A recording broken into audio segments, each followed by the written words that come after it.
listeners are good speakers. Who are good listeners?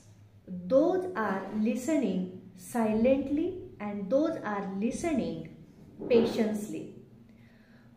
There are 5 types of good listening. First one is that passive listening. Second one is that active listening. Third one is that attentive listening.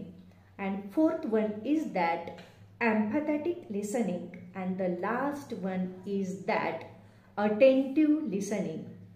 विद्यार्थी मित्रांनो, लक्षात घ्या, तुम्हाला जर good speaker बनायचं असेल तर तुम्हाला गुड लिसनर होणं खूप गरजेचं आहे. पॅसिव्ह लिसनिंग म्हणजे काय? ज्यावेळेस तुम्ही स्कूल किंवा क्लासेसमध्ये शिकत असतात त्यावेळेस तुम्ही जर फक्त पॅसिव्हली ऐकत असाल, पूर्ण माइंड बॉडी सोलने जर तुम्ही इन्व्हॉल्व होत नसाल तर ते तुमचं पॅसिव्ह लिसनिंग झालं आणि फक्त 10% ते तुमच्या माइंडमध्ये जात असतं. ॲक्टिव्ह लिसनिंग म्हणजे काय? ज्या वेळेस तुम्ही अगदी तो टॉपिक असेल किंवा कुठलं शेअरिंग असेल, ज्यावेळेस तुम्ही ॲक्टिव्हली ऐकत असतात त्यावेळेस म्हणजेच माइंड बॉडी सोलने पूर्णपणे डिव्होट होऊन सरेंडर होऊन ऐकत असाल त्यावेळेस 100% तुमच्या माइंडमध्ये जात असतं. मग आता ह्या 5 टाईप्समध्ये तुम्ही स्वतःला सर्च करायचंय की तुम्ही कोणत्या टाईपचे लिसनर आहात.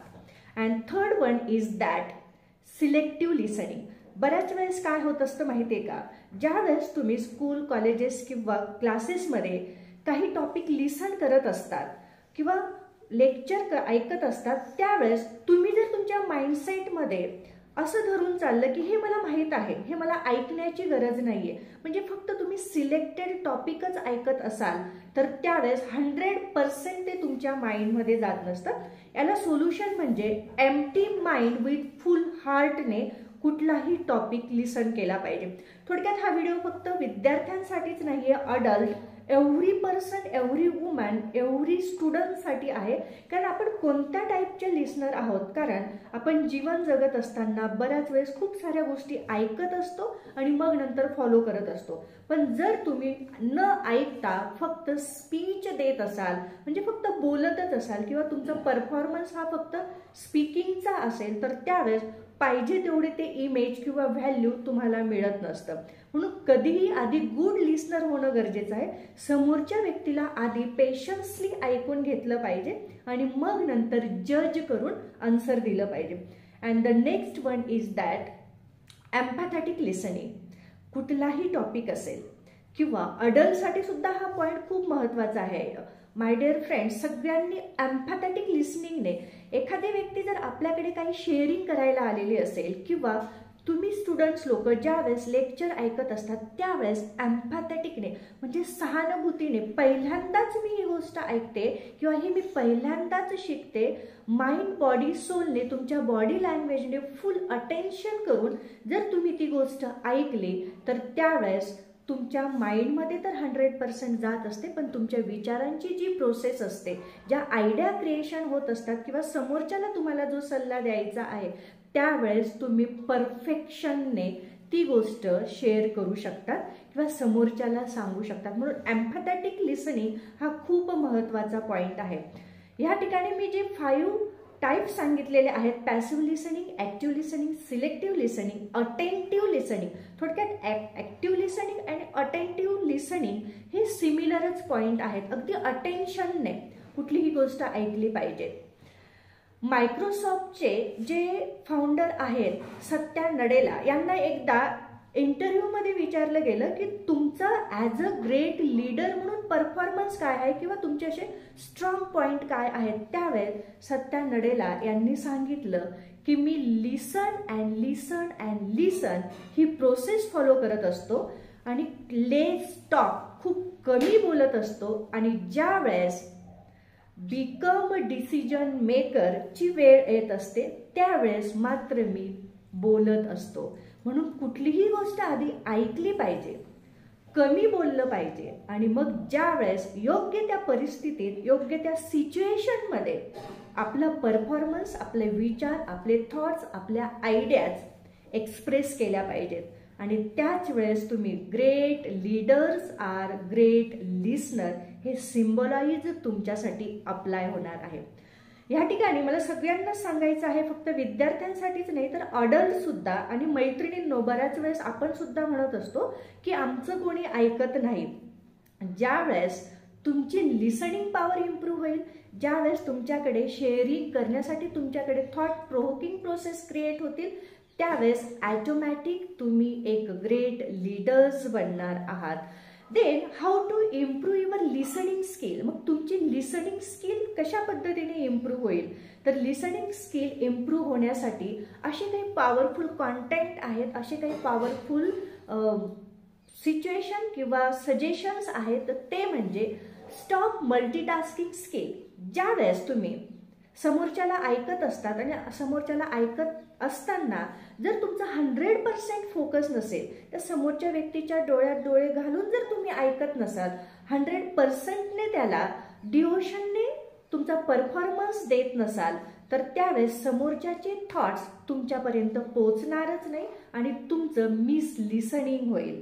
ओके, तो इम्प्रूव्ह युअर लिसनिंग स्किलसाठी मल्टीटास्किंग ज्यावेळेस ऐकत असाल, विद्यार्थी मित्रांनो तुम्ही सुद्धा स्कूल, क्लासेस, कॉलेजेसमध्ये ज्यावेळेस लेक्चर अटेंड करत असतात, त्यावेळेस तुमची कम्युनिकेशन स्किल इम्प्रूव्ह व्हावी, तुम्ही गुड स्पीकर बनावं, याच्यासाठी तुम्हाला स्टॉप मल्टीटास्किंग स्किल म्हणजे आधी ऐकणं गरजेचं आहे. नंतर एम्प्टी माइंड फुल हार्ट. मी आत्ता पण सांगितलं, एखादी टॉपिक जरी तुम्ही परत ऐकलेला असेल किंवा एखादी गोष्ट जरी तुम्ही परत ऐकलेली असेल, तरी सुद्धा समोरच्याला एम्पॅथॅटिक लिसनिंग द्यायचं आहे आणि एम्प्टी माइंडने आणि फुल हार्टने ऐकायचं आहे. ॲटोमॅटिक तुमची लिसनिंग स्किल जी आहे ती ॲटोमॅटिक इम्प्रूव्ह होऊ शकते. जो कोणी हा व्हिडिओ ऐकत असतील त्यांनी नक्कीच हे कॉन्टेंट शेअर करा, कारण लिसनिंग स्किल ही खूप इम्पॉर्टंट आहे. नंतर तुमची लिसनिंग स्किल इम्प्रूव्ह होण्यासाठी अजून पुढचा जो पॉईंट आहे तो म्हणजे तुमची बॉडी लँग्वेज. तुम्ही तुमची लिसन करताना, ऐकताना किती अटेन्शनने ऐकताय, तुमची बॉडी लँग्वेज काय आहे. जर तुम्ही फॉर एक्झाम्पल विद्यार्थी बऱ्याच वेळेस लेक्चर ऐकताना किंवा क्लासेसमध्ये बसलेले असताना हातांशी खेळतात, पेन्सिल सोबत खेळत असतात किंवा चुळबुळ करत असतात, म्हणजे ही तुमची अनप्रोडक्टिव्ह बॉडी लँग्वेज झाली. व तुम्हाला तुमच्या बॉडीला सुद्धा असे इन्स्ट्रक्शन्स द्यायचे आहेत की माइंडली तुम्ही सरेंडर होऊन ऐकलं पाहिजे. आणि जनरली तुम्ही जर ह्या पोझिशनमध्ये बसून जर ऐकत असाल किंवा तुम्ही मुद्रा पोझिशनमध्ये बसून जर ऐकत असाल, तर ॲटोमॅटिक युनिव्हर्स पॉवर तुम्हाला मदत करत असते. म्हणून तुमची बॉडी लँग्वेज सुद्धा तेवढीच इम्पॉर्टंट आहे.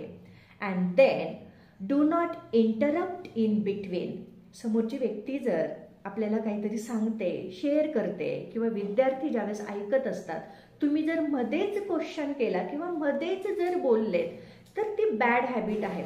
समोरच्याला पूर्ण ऐकून घेतल्यानंतर जर तुम्ही तुमचे विचार मांडलेत किंवा तुमचे डाऊट सांगितलेत किंवा काही क्वेश्चन्स विचारलेत, तर तुम्हाला त्याचं बेस्ट सोल्युशन मिळणार आहे. And then listening skill. Listening स्किलमध्ये हे जे तुमचे पॉवरफुल पॉईंट जर तुम्हाला इम्प्रूव्ह करायचे असतील, तर हे तुम्हाला फॉलो करावेच लागणार आहे. आणि जशी जशी तुमची लिसनिंग स्किल इम्प्रूव्ह होईल, तसं तसं तुमची अंडरस्टँडिंग लेव्हल सुद्धा इम्प्रूव्ह होणार आहे.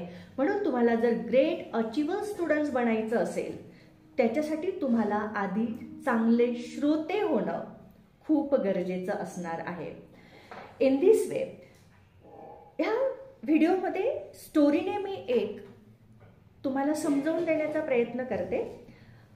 5 ते 7 बेडूक असतात आणि ते बेडूक जात असताना तळ्याच्या काठी येतात ते, आणि त्याच्यातले 4 बेडूक हे तळ्यात पडतात. आणि ते तळ्यात पडल्यानंतर जे 4 बेडूक तळ्यात पडतात त्याच्यातले 4च्या 4 प्रयत्न करतात तळ्यातून बाहेर निघण्याचा, पण होतं असं, ते प्रयत्न करून पण बाहेर पडू शकत नाही. वरचे जे 3 आहेत ते बघतायत की आता हे बाहेर निघू शकत नाहीये, हे आता इथेच संपलेत. पण त्यांच्यातला एक जो होता तो परत परत प्रयत्न करत होता बाहेर येण्यासाठी, पण ते खालचे जे 3 होते ते त्याला सांगत होते do not try, not possible, आता शक्यच नाहीये. आणि वरचे पण 3 त्याला सांगत होते एकूण 7 असल्यामुळे वरचे पण 3 त्याला सांगत होते की तू आता प्रयत्न करू नको, थकशील, डोंट गिव्ह अप कर. पण हा जो आहे चौथा, हा ट्राय करत असतो आणि तळ्याच्या बाहेर पटकन उडी मारून बाहेर पडतो, तो जमिनीवर येतो. आणि त्यावेळेस ते वरचे 3 त्याला सांगतात, आम्ही तुला एवढं सांगत होतो की तू येऊ शकत नाहीये, गिव्ह अप कर, तरी का तू आमचं ऐकलं नाही. तर त्याचा निष्कर्ष असा निघतोय, कारण तो जो बेडूक होता तो बहिरा असतो. आले लक्षात? मग ज्या वेळेस तुम्हाला काही बॅड गोष्टी सांगितल्या जात असतात किंवा तुम्हाला डिमोटिव्ह केलं जात असेल, त्यावेळेस तुम्हाला सुद्धा बहिरं व्हायचं आहे.